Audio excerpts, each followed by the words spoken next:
ये मस्जिद का सहन है, मस्जिद कूफा का, जो आप हमारे पीछे देख रहे हैं। ये सहन है मस्जिद कूफा है। बहुत आलीशान मस्जिद, बहुत बड़ी मस्जिद है। ये मौला अली का घर देख रहे हैं आप लोग, जहाँ हज़रत इमाम हुसैन जनाब ज़ैनब रहा करती थी। ये वही घर है, इसके अंदर हम लोग दाखिल हो रहे हैं।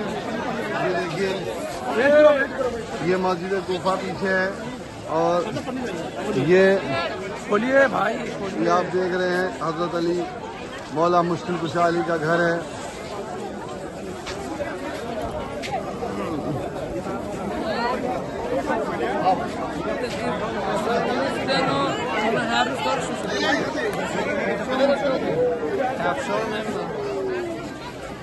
अब हम लोग घर मौला अली घर में दाखिल हो रहे हैं।